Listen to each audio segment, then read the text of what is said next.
আপনি কোর্ট কিংবা থানায় ঢুকলে মনে করবেন যে এই থানার দেওয়ালের ইট এবং কোর্টের দেওয়ালের ইট পর্যন্ত আপনার কাছে টাকা চাইছে।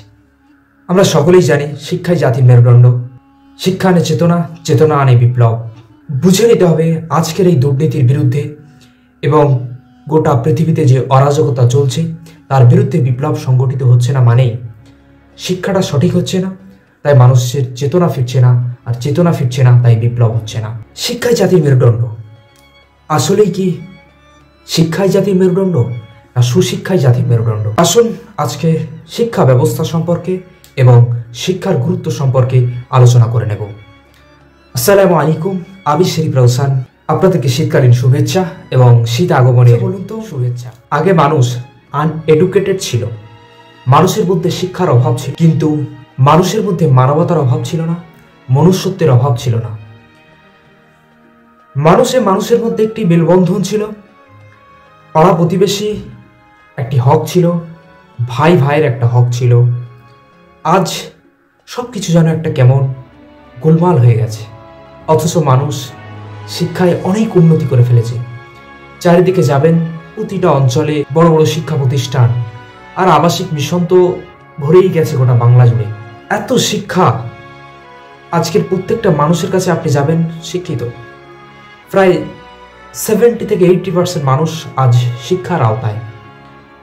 মাধ্যমিক পাস, উচ্চ মাধ্যমিক পাস, বড় বড় ডিগ্রি, ডাক্তার, মাস্টার। অথচ সেই মাস্টার, সেই উকিল, সেই অফিসার তার একটি খোঁচার বলে লক্ষ লক্ষ টাকা আত্মসাৎ করে নেয়।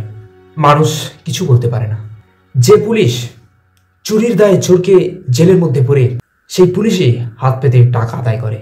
যে ইঞ্জিনিয়ার জনগণের ট্যাক্সের টাকায় সরকারের কাছ থেকে মাইনে নেয় জনগণের উন্নয়নের জন্য, অথচ ডিগ্রিধারী সেই ইঞ্জিনিয়ারই লক্ষ লক্ষ টাকা ঘুষের বলে একটি কলম চালিয়ে দেয়, যেটা মানুষের ক্ষতি হয়।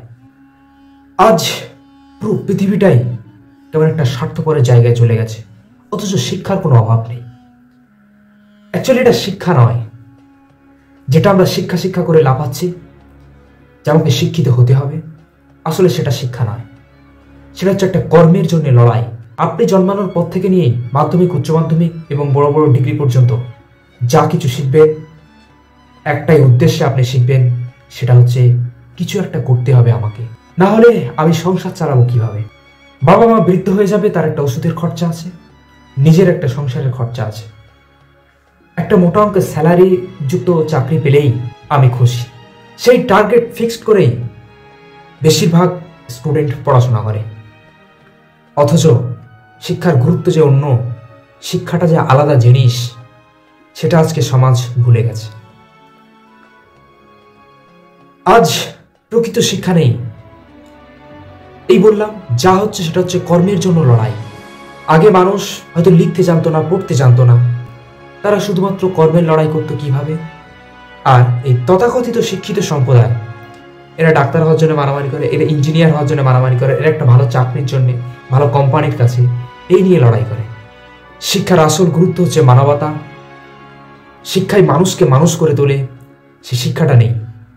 যদি থাকতো তাহলে বলুন, একটা হসপিটালের ভিতরে একজন ডাক্তারের দ্বারা কিভাবে একজন ডাক্তার ধর্ষণ হয়ে মৃত্যুবরণ করে?